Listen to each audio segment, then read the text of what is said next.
పదే నా ఆస్తులు కావాలని నేను అడిగినట్టు, జగన్మోహన్ రెడ్డి గారు జైలుకు వెళ్లాలి అని నేను కుట్రలు చేసినట్టు, చంద్రబాబు గారి చేతిలో నేను సునీత కీలుబొమ్మల్లా వ్యవహరిస్తున్నామన్నట్టు డిల్యూజనల్ గా ఏదేదో ఊహించుకొని ఏదేదో మాట్లాడడం జరిగింది. ఎందుకని? వాస్తవానికి ఇంకొకరి ఆస్తి అనుభవిస్తున్నది నేను కాదు, జగన్మోహన్ రెడ్డి గారు. ఆస్తుల మీద నాకు ప్రేమ లేదు.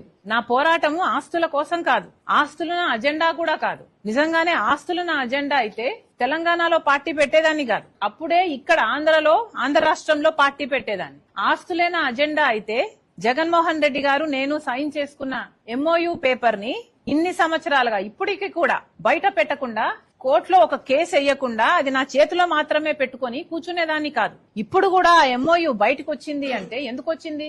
ఎందుకంటే జగన్మోహన్ రెడ్డి గారు సరస్వతి షేర్లు మళ్లీ వెనక్కి కావాలని అమ్మ మీద కేసేస్తూ ఆ కేసు పరంగా MOUను ఆయన సబ్మిట్ చేశాడు కోర్టులో. కాబట్టి MOU ఈ రోజు పబ్లిక్ డొమైన్ లో ఉంది. కానీ నా చేతిలో ఉండి కూడా MOU నేను కోర్టుకు వెళ్లలేదు. ఆస్తులే నా అజెండా అయితే నేను ఎప్పుడో కోర్టుకు వెళ్లేదాన్ని.